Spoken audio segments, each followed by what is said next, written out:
You are losing. Right now, as you listen to this, you are losing the most important battle of your life, and you don't even know it. You've been told to be well-rounded, to learn everything, to dabble, to explore, to keep your options open. And that advice? That advice is destroying you. It's keeping you average. It's keeping you replaceable. It's keeping you stuck in a prison of mediocrity while you convince yourself you're growing. Today, that ends. This is not another motivation session. This is a complete rewiring of how you think about skill, about focus, about what it actually takes to become exceptional. By the time this is over, you will understand one brutal truth. The path to extraordinary results is not addition, it is elimination. Let's begin. You have been deceived.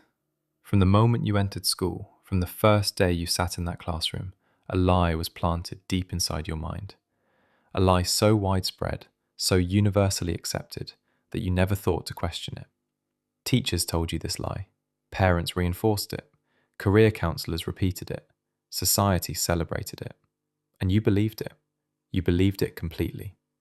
The lie is this: be well-rounded. Get good grades in every subject. Learn a little bit of everything. Develop multiple skills. Keep your options open. Diversify yourself. Become a generalist. Be adaptable. Be flexible. Be balanced.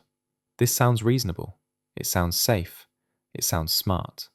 But let me tell you something that will change how you see everything. This advice is not helping you. This advice is destroying you. This advice is the single biggest reason you are stuck, frustrated, and watching others succeed while you wonder what you are doing wrong. Being well-rounded is not a strategy. It is a trap. Think about it. Really think about it. What does well-rounded actually mean? It means you are decent at many things, but exceptional at nothing. It means you can hold a conversation about various topics, but you cannot dominate any single domain. It means you are interchangeable, replaceable, average. And average, in today's world, is invisible. Well-rounded means well-forgotten. Write that down. Memorize it. Let it burn into your consciousness. Well-rounded means well-forgotten. Because nobody remembers the person who was pretty good at several things. Nobody celebrates the individual who was competent across multiple areas. The world remembers specialists.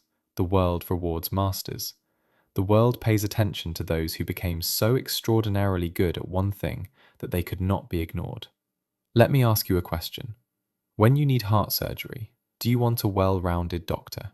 Do you want a physician who also studied dermatology, psychiatry, and pediatrics? Or do you want the surgeon who has spent 20 years doing nothing but heart surgery? The answer is obvious. You want the specialist. You want the person who chose one path and walked it until they became undeniable. Yet somehow, when it comes to your own life, you have convinced yourself that being scattered is sophisticated, that being distracted is diverse, that being mediocre at many things is somehow better than being masterful at one. This is insanity. This is the well-rounded lie in action. Sharp beats round, every single time. Look at the most successful people in any field. Not one of them got there by being balanced. Warren Buffett did not become a billionaire by diversifying his skills. He did not spend his 20s learning a little investing, a little marketing, a little programming, a little design. No. He chose value investing, and he studied it obsessively for decades. While others were exploring, he was deepening. While others were dabbling, he was drilling. And now he is one of the richest humans who ever lived. Not despite his narrow focus, because of it. Michael Jordan did not become the greatest basketball player by also trying to master soccer, tennis, and swimming. He chose basketball. He gave everything to basketball. He became so focused on that one skill that he practiced when others slept. He drilled when others rested. He studied film when others watched television. And the result? The result was dominance that the world still talks about decades later. You are not a resume. You are a weapon. And weapons need an edge. A sword is not valuable because it is wide. A sword is valuable because it is sharp. A razor cuts because it concentrates force on the thinnest possible edge. A hammer drives nails because all its power transfers through one small point. This is physics. This is reality. This is the truth that the well-rounded lie tries to hide from you. When you spread your energy across 5 skills, each skill gets 20% of your effort. When you focus on one skill, that skill gets 100%. This is not complicated mathematics. This is elementary arithmetic. But you have been so hypnotized by the diversification doctrine that you cannot see the obvious. Every skill you add dilutes the power of your primary skill. I need you to understand this at a cellular level. Every hour you spend on skill number 2 is an hour stolen from skill number 1. Every ounce of energy you give to skill number 3 is energy taken from mastery. Every time you think you are growing by adding something new, you are actually shrinking your potential by dividing your focus. Your attention is finite. Your energy is finite. Your time is brutally, unforgivingly finite. And you are spending these precious resources like a fool at a casino, throwing chips at every table, winning nothing, losing everything. The people you admire did not get there by keeping their options open. They got there by closing options, by eliminating distractions, by saying no to the good so they could say yes to the great. They understood something that you are only beginning to grasp. The path to extraordinary results is not addition, it is elimination. But society will fight you on this. Society needs well-rounded people. Society needs workers who are just good enough to be useful, but never good enough to be irreplaceable. Society needs cogs for the machine. And cogs must be interchangeable. Cogs must be average. Cogs must be well-rounded. You are not a cog. Or at least, you do not have to be. The choice is yours. You can continue believing the lie. You can keep spreading yourself thin. You can keep dabbling, exploring, and diversifying yourself into total obscurity. Nobody will stop you. In fact, most people will encourage you because they need you to stay average, so they feel better about their own averageness. Or you can wake up. You can see the lie for what it is. You can understand that sharp beats round, that focus defeats scatter, that one thing done masterfully is worth 100 things done adequately. Well-rounded means well forgotten. Sharp beats round, every single time. You are not a resume. You are a weapon, and weapons need an edge. This is the first truth, the foundation upon which everything else in this book is built. You have been lied to about what makes a person valuable. You have been programmed to scatter when you should concentrate. You have been trained to diversify when you should specialize. That programming ends now. From this moment forward, you see the well-rounded lie for what it truly is, a tool of mediocrity, a recipe for invisibility, a guarantee of being forgotten. And you reject it, completely, permanently, without reservation. The question is no longer whether you will be well-rounded or specialized. That question is answered. The question now is simpler and more terrifying. What is your one thing? What is the single skill that you will pursue with everything you have? What is the edge you will sharpen until it cuts through all competition? That question leads us to the next truth, and that truth will challenge you even more deeply. Chapter 2. The Talent Myth. You have watched someone perform at an extraordinary level, and you have said to yourself, they are just talented. You have seen a musician play with effortless grace, and you have thought, they were born with a gift. You have observed an athlete move with impossible precision, and you have concluded, I could never do that. They have something I do not have. This is the second lie that is keeping you stuck, the talent myth, and it is destroying your potential more than you realize. The talent myth is the comfortable story you tell yourself to avoid responsibility. It is the excuse that lets you off the hook. It is the reason you give for why you have not achieved mastery. Because if success is about talent, and if talent is something you are born with, then your mediocrity is not your fault. It is genetics. It is destiny. It is the universe deciding that you were not chosen. How convenient. How comfortable. How completely false. Talent is a convenient lie you tell yourself. Let me dismantle this myth piece by piece. Let me show you what really happens behind the scenes of every person you have ever admired. Let me expose the truth that will either liberate you or terrify you, depending on how willing you are to take responsibility. What you call talent is just focus applied longer. Consider Mozart, the world's favourite example of natural genius, the child prodigy who composed symphonies before he could tie his shoes, the musical miracle who seemed to arrive on earth with abilities that defied explanation. This is the story we tell. This is the myth we worship. Now let me tell you the truth. Mozart's father was Leopold Mozart, one of Europe's most accomplished music teachers. Leopold began training Wolfgang at age 3, not age 13, not age 8, age 3. Before Wolfgang could read words, he was reading music. Before he could write sentences, he was writing compositions.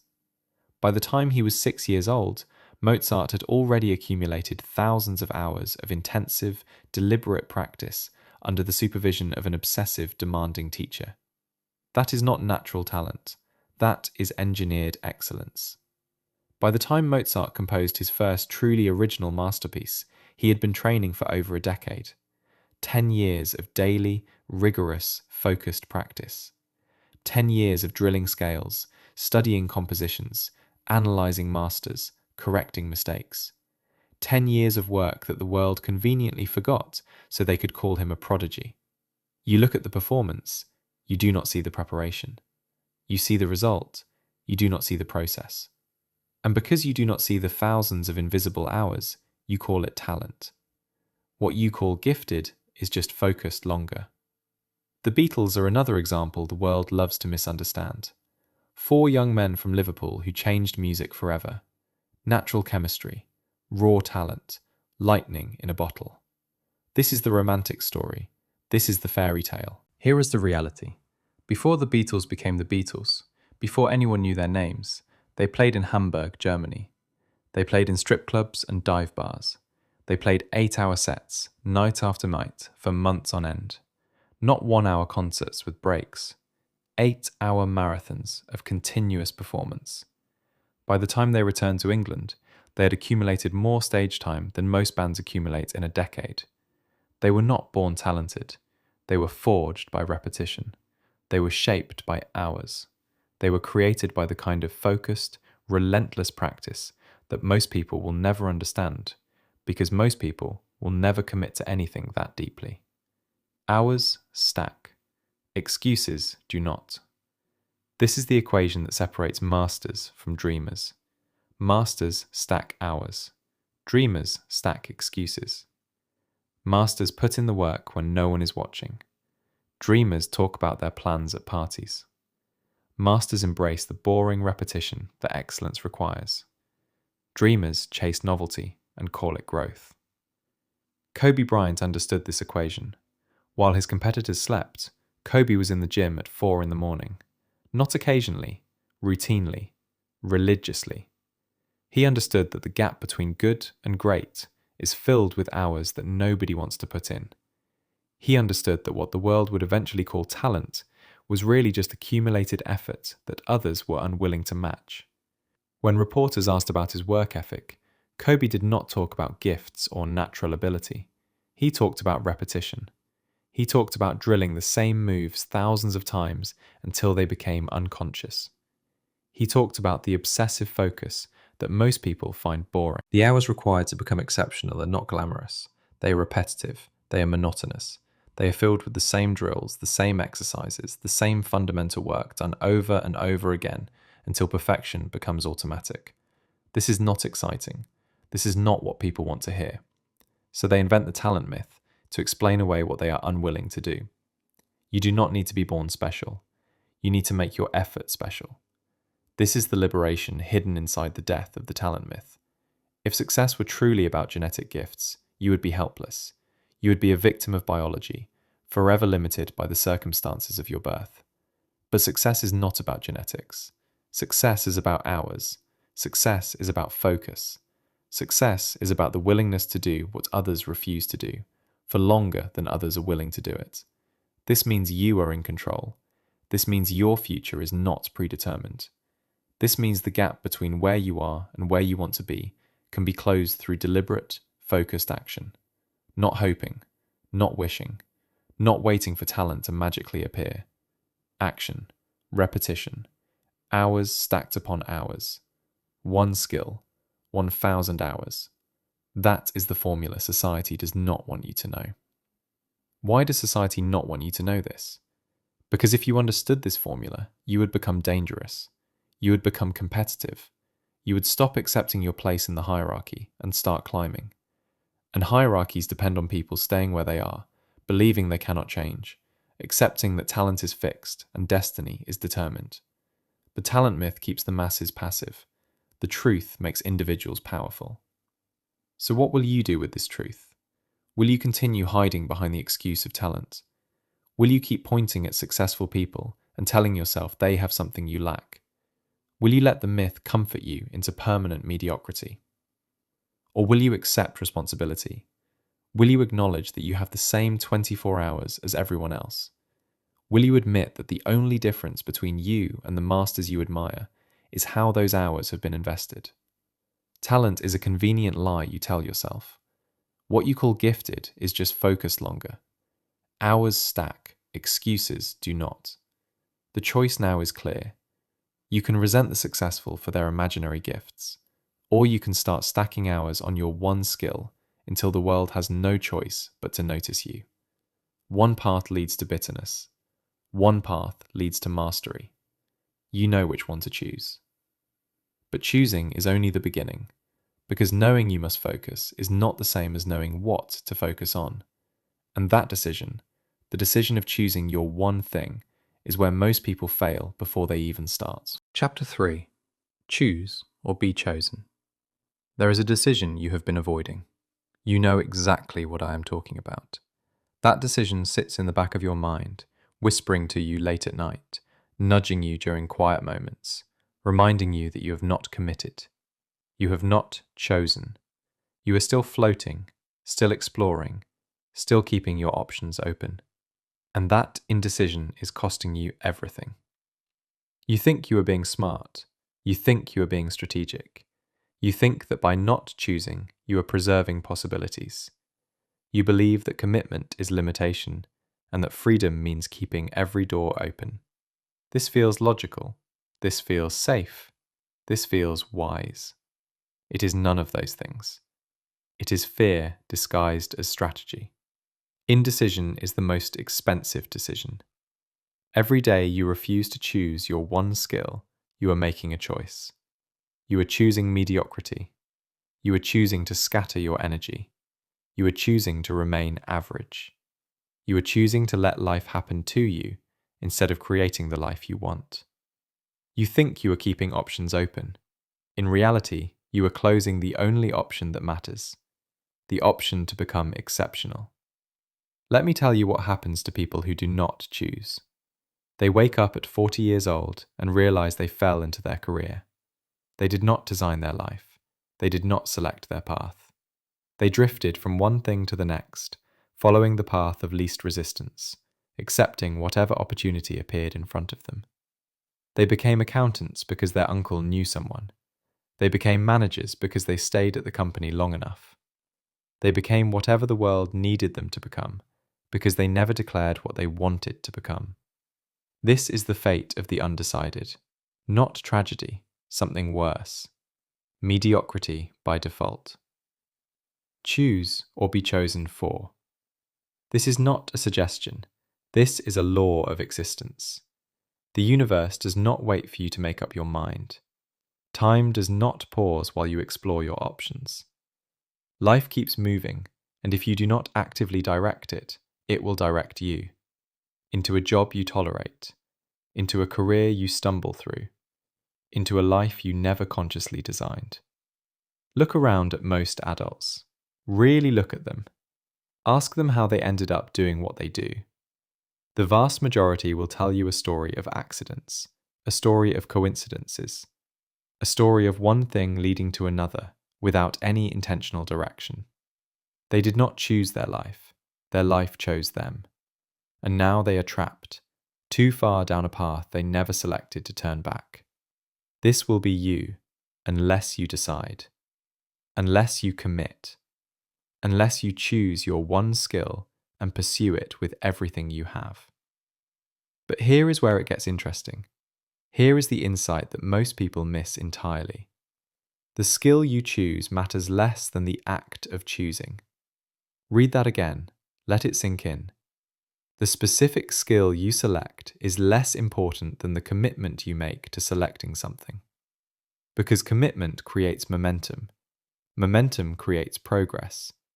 Progress creates mastery. Mastery creates freedom. But nothing happens until you choose. People spend years paralyzed by the question of what to pursue. They analyze endlessly. They research obsessively. They take personality tests and career assessments and aptitude evaluations. They read books about finding their passion. They journal about their purpose. They meditate on their calling.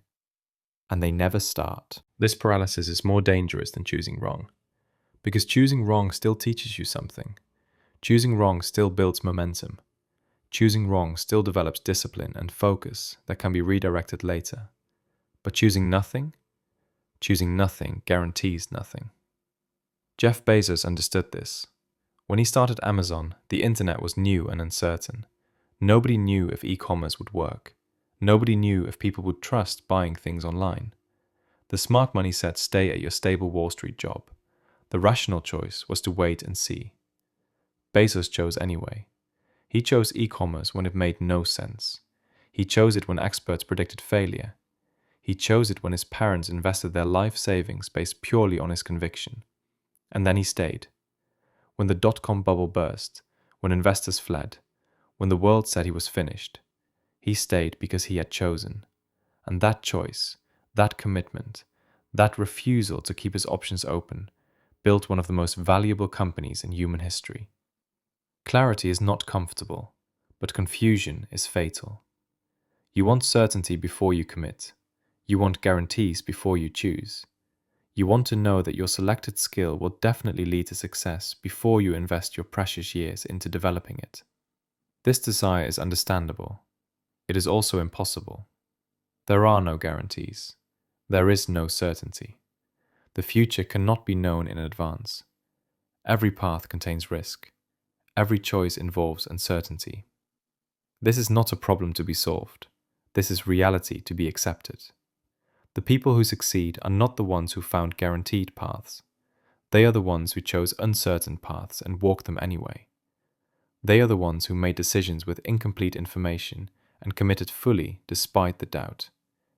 They are the ones who understood that clarity comes from action, not analysis. You will not think your way to clarity. You will act your way there. The entrepreneur who pivots every 6 months never builds anything. They start a software company, then switch to consulting, then try e-commerce, then explore coaching. Each time they encounter difficulty, they question their choice. Each time progress slows, they wonder if they selected wrong. And so they pivot, again and again, never staying long enough to break through. Meanwhile, their competitors who chose one thing and stayed with it are compounding. They are deepening. They are building the kind of expertise that only comes from years of focused effort. They are becoming masters while the pivoter remains a perpetual beginner. Indecision is the most expensive decision. Choose or be chosen for. Clarity is not comfortable, but confusion is fatal. These are the principles that separate the successful from the stuck. Not intelligence, not resources, not connections. Decision, commitment, the willingness to select a path and walk it fully. So here is my challenge to you, right now, not tomorrow, not next week, right now. What is your one skill? Not what are your interests, not what are your options, not what might you possibly consider if the circumstances were right. What is your one skill?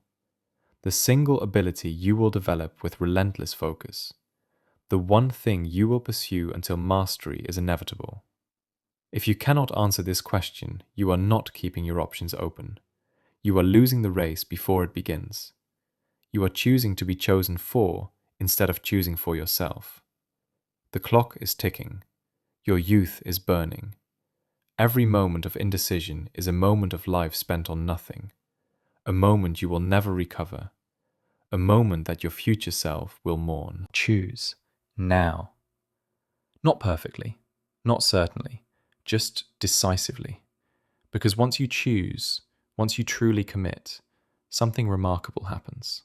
The fog lifts, the path clarifies, the energy that was scattered across a dozen possibilities focuses into a single beam of intention, and that focused intention changes everything.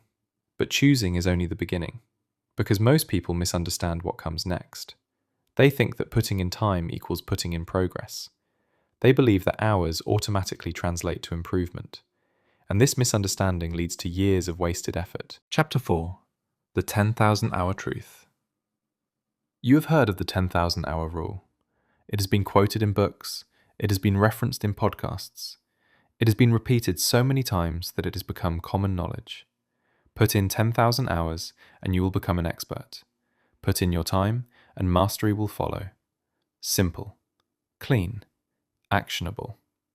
But there is a problem. A massive problem that nobody talks about. The rule is incomplete, and that incompleteness is ruining your progress. Most people hear 10,000 hours and they think about time. They think about showing up. They think about logging hours like punching a clock at a factory. They believe that if they just spend enough time doing something, excellence will automatically emerge. So they practice. They put in their hours. They show up day after day, year after year, and they stay mediocre. This is the tragedy hiding inside the 10,000 hour rule. Time alone means nothing. Hours alone guarantee nothing. You can spend 10,000 hours doing something and still be average. You can invest decades into a skill and still be outperformed by someone with half your experience. How is this possible? How can someone with less time surpass someone with more? The answer will change how you approach everything. Hours do not count unless the focus counts. There are two types of practice. Most people only know one type. The type they know is called naive practice. Naive practice is showing up and going through the motions. It is doing the activity without thinking deeply. It is practicing in your comfort zone, repeating what you already know, avoiding what feels difficult. Naive practice is pleasant. Naive practice is easy. Naive practice is also worthless. The other type is deliberate practice. Deliberate practice is focused, intentional, and uncomfortable. It targets specific weaknesses. It pushes you beyond your current ability. It requires full concentration and constant feedback. Deliberate practice is not pleasant. Deliberate practice is not easy. But deliberate practice is the only thing that actually builds skill. Here is the truth that separates masters from the masses. Masters do not just practice more, they practice differently. They practice deliberately. They practice with intention and focus that transforms every hour into maximum growth. While others are going through the motions, masters are drilling their weaknesses. While others are repeating what feels good, masters are struggling with what feels impossible. Practice does not make perfect. Perfect practice makes perfect. You have heard that first phrase your entire life. Practice makes perfect. It sounds true. It feels true. It is dangerously false. Because practice only makes permanent. Whatever you repeat becomes ingrained. Whatever you drill becomes automatic. If you practice with poor form, you ingrain poor form. If you practice with sloppy technique, you ingrain sloppy technique. If you practice mindlessly, you ingrain mindlessness. The quality of your practice determines the quality of your skill, not the quantity, the quality. A chess grandmaster does not become great by just playing games. They study their losses with brutal honesty. They analyze where they went wrong and why. They study the games of masters, move by move, trying to understand the thinking behind each decision. They drill specific openings until the patterns become unconscious. They work with coaches who provide immediate, specific feedback on their weaknesses. This is deliberate practice. This is what 10,000 hours must look like if those hours are going to matter. A professional musician does not become virtuoso by playing songs they already know. They isolate the passages that give them trouble. They slow down the tempo until they can execute perfectly. They practice with a metronome to ensure precision. They record themselves and listen back with critical ears. They work with teachers who identify flaws they cannot see themselves. They spend hours on single measures that audience members will experience for seconds. This is the hidden work behind every performance you admire. This is the deliberate practice that you never see. Deliberate beats distracted. Always. Consider two people learning the same skill. Person A practices 2 hours per day with full focus. They identify their weaknesses. They target those weaknesses specifically. They push beyond their comfort zone. They seek feedback. They adjust. They struggle. They improve. Person B practices 4 hours per day while distracted. They check their phone between attempts. They repeat what feels comfortable. They avoid what feels hard. They practice on autopilot while their mind wanders elsewhere. After 1 year, who is further ahead? The answer is obvious. Person A with fewer hours but greater focus will destroy person B with more hours but scattered attention. This is not theory. This is documented reality across every skill domain ever studied. 1 hour of focused, deliberate practice is worth 10 hours of distracted repetition. This changes everything. It means you do not need to find more time. You need to upgrade the quality of the time you already have. It means that 45 minutes of deep, focused practice is more valuable than 3 hours of going through the motions. It means that intensity matters more than duration. So how do you practice deliberately? There are 4 components. First, you must have clear, specific goals for each practice session. Not vague intentions like get better. Specific targets like increase speed on this passage by 10%, or reduce errors on this technique to 0, or master this specific move until it feels automatic. Clarity of target enables clarity of effort. Second, you must practice at the edge of your ability, not in your comfort zone where everything feels easy. At the edge, where things feel hard, where mistakes are likely, where concentration is required. This is where growth happens. This is where your brain is forced to adapt. If practice feels comfortable, you are not practicing deliberately. Third, you must have immediate feedback.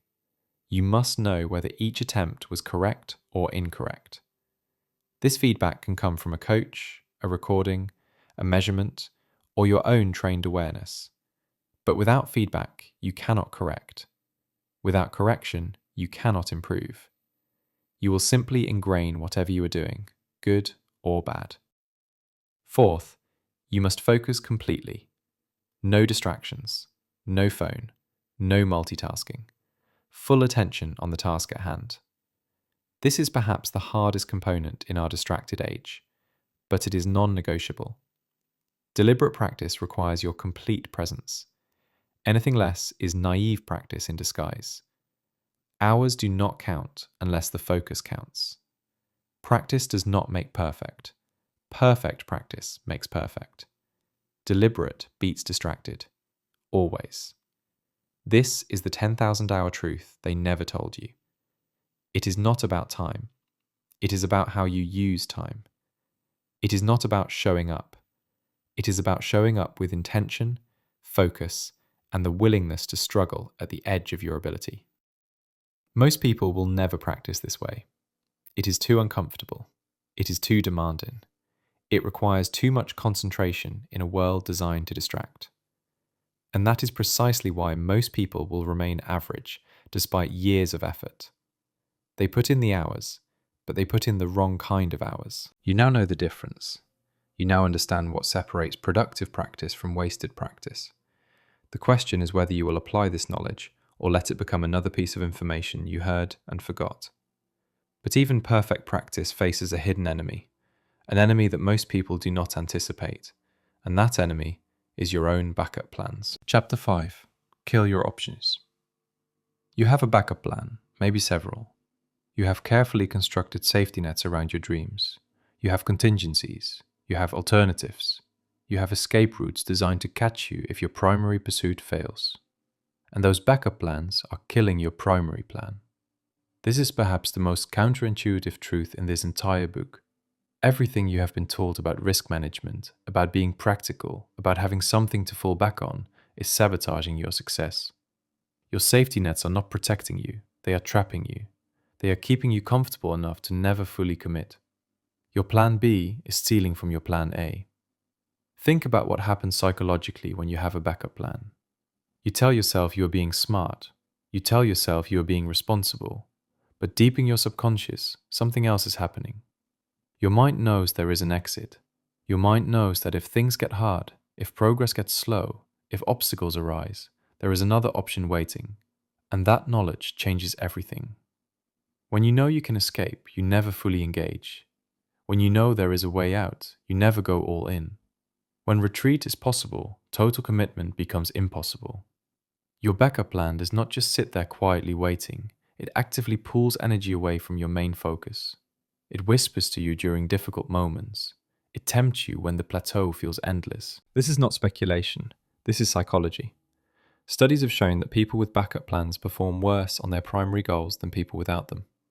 The mere existence of an alternative reduces effort, creativity, and persistence. Your brain calculates the odds differently when failure has a soft landing.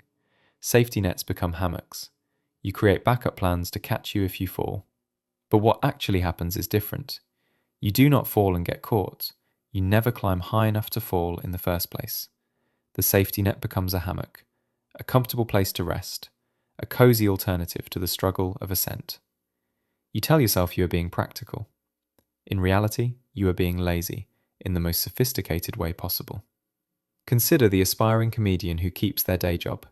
They perform at night, they write jokes on weekends, they pursue comedy as a passionate side project while their real career provides security. This sounds reasonable. This sounds balanced. This sounds wise. But what is the result? The result is a comedian who never becomes great, because they never had to. Because when a set bombs, they still have their salary. Because when rejection comes, they still have their title. Because when comedy demands everything, they have an excuse to give something less. Now consider the comedian who quits everything, who burns the boats, who makes comedy their only option. This comedian faces rejection with nothing to fall back on. This comedian bombs and must wake up tomorrow to try again because there is no alternative. This comedian develops faster, tries harder, innovates more desperately because their survival depends on it. Necessity is the mother of mastery. When you eliminate your options, you unleash a power you did not know you had. Desperation breeds innovation. Constraint creates focus. When retreat is not possible, advancement becomes inevitable. Your mind stops calculating escape routes and starts calculating solutions. Your energy stops dividing between possibilities and starts concentrating on the only path forward. This is why immigrants often outperform natives in their new countries. They have no backup plan. They cannot fail and go home to comfort. They must succeed in this new land or suffer completely.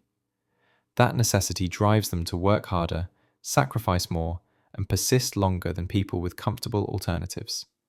Burn the boats, take the island. This phrase comes from a historical reality. In 1519, the Spanish conquistador Hernán Cortés landed in Mexico with 600 men. He faced an Aztec empire of millions. The rational military strategy would be to keep the ships ready for retreat if the campaign failed. Instead, Cortés ordered the ships destroyed, burned, eliminated. His men were now trapped. There was no going back to Spain. There was no escape if the conquest failed. The only options were victory or death. And facing those stark options, facing the complete elimination of alternatives, Cortés and his small force conquered an empire. This is not just history. This is psychology. When you eliminate retreat, you transform how you fight. When there is no backup, there is only forward. When failure means total loss, you find resources within yourself that comfort never reveals. But you resist this. You resist burning your boats because fear tells you it is reckless.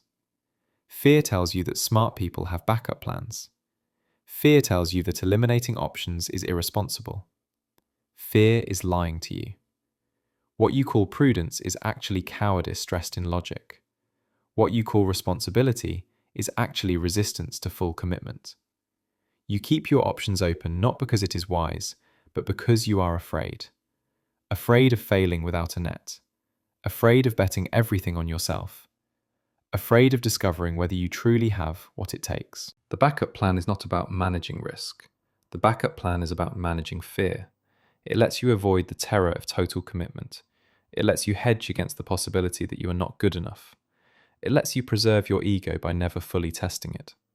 But here is the price of that protection: mediocrity. Because half commitment produces half results. Because divided energy produces divided outcomes. Because keeping one foot on the dock means you never sail anywhere worth going. Your plan B is stealing from your plan A. Safety nets become hammocks. Burn the boats. Take the island. I'm not telling you to be foolish. I'm not telling you to quit your job tomorrow with no savings and no plan. I'm telling you to examine your backup plans honestly. I'm telling you to recognize how they might be limiting your commitment. I'm telling you to systematically eliminate the escape routes that are keeping you trapped in mediocrity. Maybe you cannot burn all the boats immediately, but you can stop building new ones. You can stop creating additional alternatives. You can start closing doors instead of keeping them open. You can begin the process of funneling all your energy into your one skill. Ask yourself honestly, what backup plans are dividing your focus right now? What alternatives are whispering to you that you do not have to fully commit? What safety nets are comfortable enough that you never push beyond them? Those are the boats you must burn. The moment you eliminate alternatives is the moment you become dangerous. It is the moment your subconscious stops calculating escape and starts calculating conquest. It is the moment your full potential becomes available because your full commitment becomes real. But even with total commitment, even with boats burned and options eliminated, you will face a challenge that stops most people. A challenge that feels like failure, but is actually the gateway to mastery. Chapter 6. The Plateau Prize. You have been making progress. You chose your one skill. You committed fully. You burned your backup plans. You practiced deliberately, and for a while, everything worked. You improved rapidly. You felt the momentum. You saw the results. Growth was visible, measurable, exciting. And then it stopped. You kept practicing, but progress disappeared. You kept showing up, but improvement vanished. You kept putting in the hours, but the results flatlined. You hit the plateau. And in that moment, everything inside you started to scream. This is wrong. This is not working. I must have chosen the wrong skill.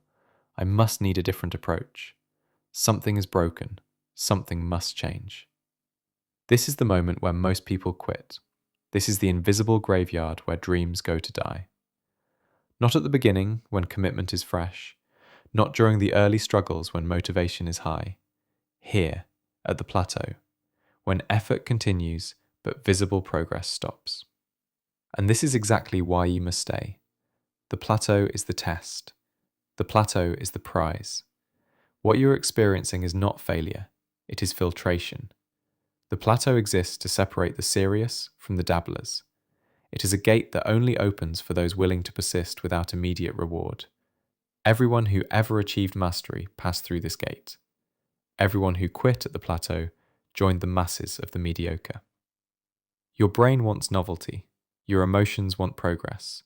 Your ego wants visible results that prove your effort is worthwhile. The plateau offers none of these. It offers only the grind, only the repetition, only the daily work without daily reward. This feels like punishment.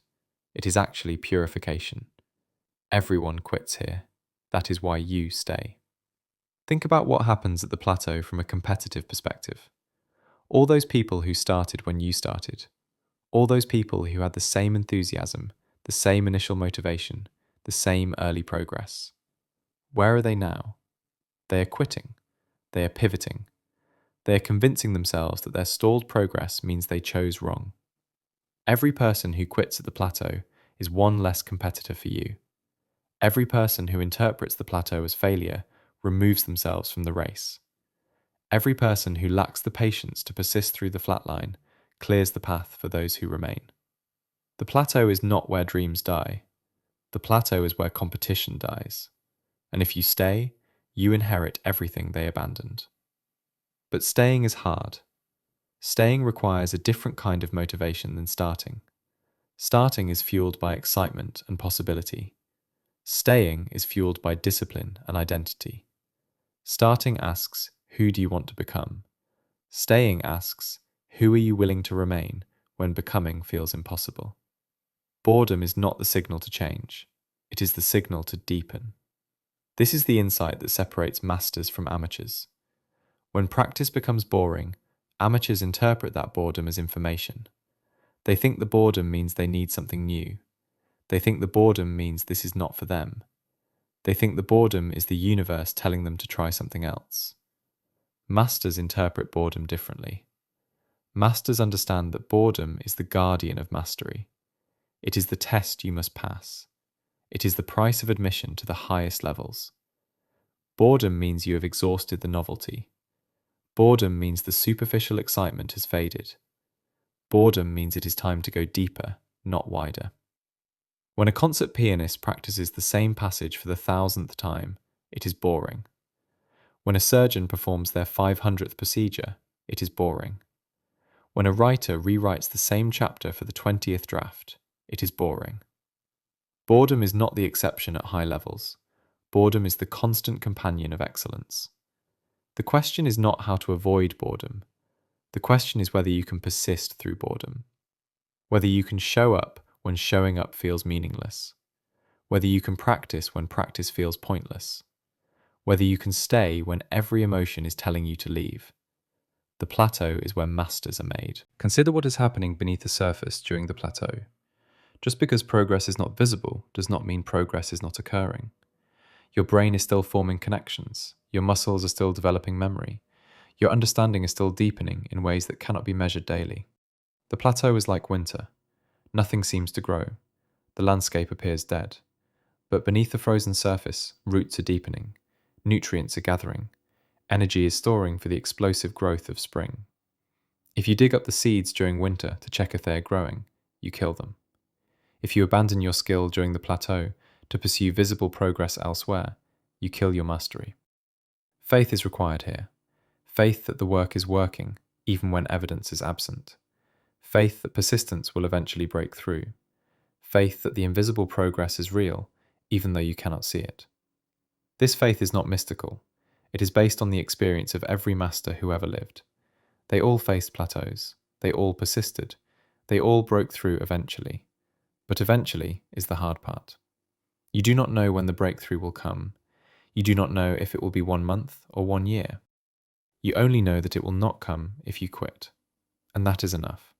That has to be enough. The plateau is the test. The plateau is the prize. Boredom is not the signal to change. It is the signal to deepen. Everyone quits here. That is why you stay. There is another secret about the plateau that nobody tells you. The plateau is not one event. It is many. Every level of mastery has its own plateau. You break through one flat line only to eventually encounter another. The journey to excellence is not a straight line upward. It is a staircase. Long, flat periods interrupted by sudden rises, and then more flat periods. This means the skill you develop at the first plateau becomes essential for every future plateau. The patience you build now serves you forever. The persistence you develop today becomes the foundation for tomorrow's breakthroughs. Every plateau you survive makes you better at surviving the next one. The masters you admire are not people who avoided plateaus. They are people who became experts at enduring them. They developed a relationship with the flat line that most people never achieve. They learned to trust the process when the process seemed broken. They learned to find meaning in the work itself, not just in the results of the work. This is the deepest transformation the plateau offers. It forces you to shift from external motivation to internal motivation, from practicing for results to practicing for practice, from measuring progress to embracing process. This shift is not just useful for skill development, it is essential for a meaningful life. So when the plateau comes, and it will come, Remember this chapter. Remember that the plateau is not punishment, but filtration. Remember that everyone quits here, which is exactly why you stay. Remember that boredom signals depth, not departure. Remember that beneath the visible flat line, invisible progress continues. Stay. Stay when it is boring. Stay when it feels pointless. Stay when everyone around you is pivoting to the next shiny opportunity. Stay when your emotions scream for something new. Because on the other side of the plateau is everything you want. And those who quit will never see it. But there is another force at work during these long periods of focused practice. A force that most people never understand. A force that turns ordinary hours into extraordinary results. Chapter 7. The Compound Focus. There is a force in the universe that most people never harness. It operates silently. It works invisibly. It transforms small, consistent efforts into massive, extraordinary results. This force does not discriminate. It does not care about your background, your education, or your starting point. It only cares about one thing: whether you stay focused on one thing long enough. This force is compounding, and when applied to skill development, it becomes the most powerful accelerator available to any human being. You have heard of compound interest in finance. A small amount of money invested consistently grows slowly at first. The gains seem insignificant. The progress feels minimal. But over time, something magical happens. The gains start building on previous gains. The growth accelerates. The curve that was flat begins to bend upward, and eventually it explodes exponentially. The same principle applies to skill. Every hour you invest in your one skill builds on every previous hour. Each practice session does not start from zero. It starts from where the last session ended. Knowledge accumulates, neural pathways strengthen, understanding deepens, and over time the same effort produces dramatically greater results. Focus compounds, scatter subtracts. This is the mathematical reality that nobody explains to you. When you focus on one skill, every hour of practice adds to a growing foundation. Hour 1 builds the base. Hour 100 builds on hour 99. Hour 1000 builds on a foundation of 999 previous hours. The structure rises higher and higher because each new brick sits atop all previous bricks. But when you scatter your focus across multiple skills, this compounding effect is destroyed. You spend 100 hours on skill 1, then switch to skill 2. Those 100 hours stop compounding. They begin to decay. You spend 100 hours on skill 2, then switch to skill 3. Now 2 foundations are crumbling while you start a third.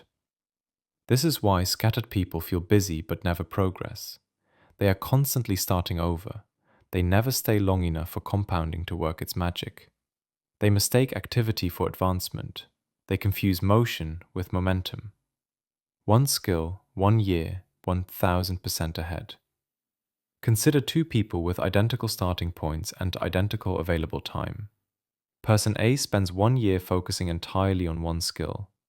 Every hour compounds. Every practice session builds on the last. By the end of the year, person A has accumulated massive momentum. Their skill level is unrecognizable compared to where they started. Person B spends the same year divided between 4 skills, 3 months on each. Every time they switch, they lose momentum. Every time they restart, they begin near zero. By the end of the year, person B has 4 mediocre skill levels. They have worked just as hard. They have invested identical hours. But they have nothing that compounds, nothing that stands out, nothing that creates opportunity. This is not a small difference. This is the difference between success and failure, between being noticed and being ignored, between building a career and building nothing. While they restart, you are accelerating. Every time a scattered person switches focus, you pull further ahead. Every time they start over on something new, your compounding continues. Every time they abandon their previous investment, your investment grows larger. The gap between focused people and scattered people does not grow linearly. It grows exponentially. After 1 year, you are ahead. After 3 years, you are miles ahead. After 10 years, you are in a completely different universe. The scattered person cannot understand how you got so far. They worked hard too. They tried multiple things. They explored widely. But they never stayed long enough for compounding to transform their effort into excellence. Time is your most valuable currency, but only if you invest it in one account. Think of your time and energy as money. Every day you receive a deposit. Every day you must decide where to invest it. If you invest in one account consistently, that account grows dramatically over time. But if you spread your deposits across many accounts, switching frequently, withdrawing early, none of them ever grow substantially. Most people are terrible investors of their time. They spread their energy thin. They withdraw from one pursuit before it matures.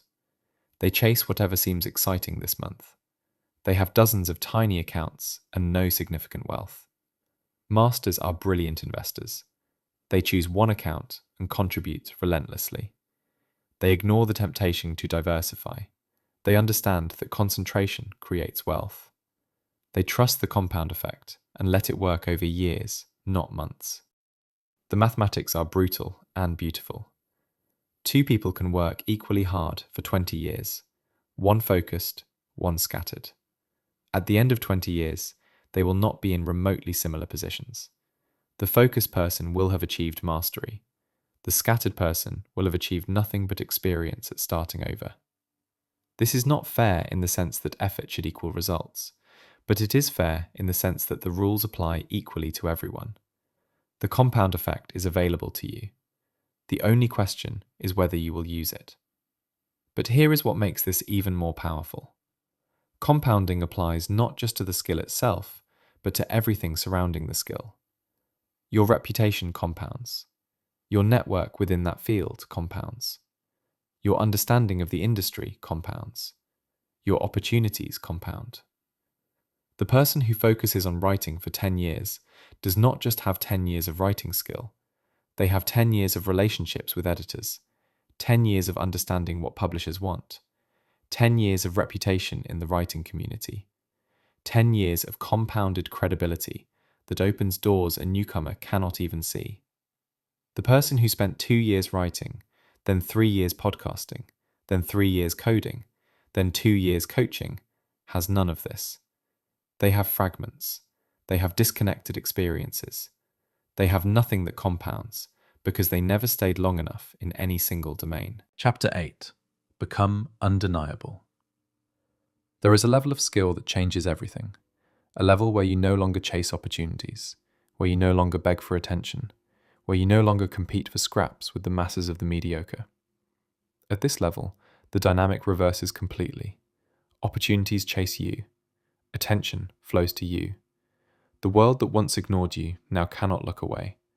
This is the level of the undeniable, and it is available to anyone willing to pursue one skill with absolute, unwavering commitment. The undeniable do not need to network. They do not need to market themselves. They do not need to craft clever pitches or master social media algorithms. Their skill speaks so loudly that words become unnecessary. Their excellence creates its own gravity. People are drawn to them, not through manipulation, but through magnetism. Become undeniable. Become irreplaceable. This is the ultimate destination of the one skill path. Not just competence, not just expertise. Complete, total, undeniable mastery that makes you impossible to overlook. The kind of skill that makes people stop and stare. The kind of excellence that spreads through word of mouth because anyone who witnesses it cannot help but tell others. Think about the people at this level in any field. The surgeon whose waiting list is years long because patients will accept no substitute. The lawyer whose reputation wins cases before they enter the courtroom. The designer whose name on a project guarantees funding. The chef whose restaurant fills without advertising. These people do not hustle for work. Work hustles for them. This is not fantasy. This is the mathematical result of focused compounding over time. This is what happens when you resist scatter, survive plateaus, practice deliberately, and commit completely. The destination is not guaranteed to the talented. It is guaranteed to the persistent. Mastery is the ultimate marketing. You have been told you need to build a personal brand. You have been told you need followers, engagement, content strategies. You have been told that success in the modern world requires constant self-promotion. And there is some truth to this for the average person pursuing average goals. But the undeniable operate by different rules. When your skill reaches a certain level, it markets itself. Every project you complete becomes an advertisement. Every person you work with becomes an evangelist. Every result you produce spreads your reputation further than any social media post ever could. Your work becomes your marketing. Your excellence becomes your brand. Steve Martin gave the best career advice ever offered in 4 words. Be so good they cannot ignore you. Not be so connected, not be so visible, not be so good at self-promotion. Be so good at your actual skill that ignoring you becomes impossible. This is the path you are on. This is the destination ahead. Not someday, theoretically, in the abstract. Actually, practically, if you stay the course. Do not ask for opportunities. Create gravitational pull. Most people spend their careers chasing jobs, chasing clients, chasing recognition, chasing the next opportunity that might lead somewhere better. They send resumes into voids. They pitch to people who do not respond. They attend networking events hoping someone important will notice them. The undeniable do not chase. They attract. Like a planet with sufficient mass, they create gravitational pull. Opportunities orbit around them. People seek them out. Doors open before they knock. Not because of luck, not because of connections, because their skill has become so concentrated, so developed, so exceptional that it warps the space around them. LeBron James does not apply for roster spots. Teams apply for him. The world's best surgeons do not interview for positions. Hospitals compete for them. Elite consultants do not pitch for business. Clients pitch to them. You might think these examples are too extreme, too far from your reality, too disconnected from your current situation. But this misses the point. These examples are not about talent. They are about what happens when anyone focuses completely on one thing long enough. The specific level of fame differs. The principle remains identical. The world is desperate for masters. Look around you. Look at the people in your industry. Look at your competitors. What do you see? You see average. You see competent. You see people who are good enough, but not exceptional. You see a sea of mediocrity stretching in every direction. So here it is, the truth you now cannot unsee. You've been lied to. You've been told to explore, to diversify, to keep your options open. And that lie has kept you scattered, stretched, and stuck. No more. From this moment forward, you understand the brutal arithmetic of mastery. One skill, focused intensely, compounded relentlessly, creates a life that scatter never will. You now know that talent is a myth, that backup plans are sabotage, that plateaus are filters, not failures, that every hour you give to skill number 5, you steal from skill number 1. The path forward is painfully simple, not easy, but simple. Choose one. Burn the boats on everything else. Put in the deliberate hours. Survive the plateau. Let the compound effect do its ruthless work. And then you become undeniable. Then the world bends toward you instead of ignoring you. But knowing this means nothing. Nothing unless you act. So here is your challenge. Not tomorrow, not next week, but in the next 24 hours. Identify your one skill. Write it down. Commit to it publicly. And eliminate one distraction that's been stealing from it. This is your moment. Stop learning everything. Start mastering one thing. Now close this video and begin.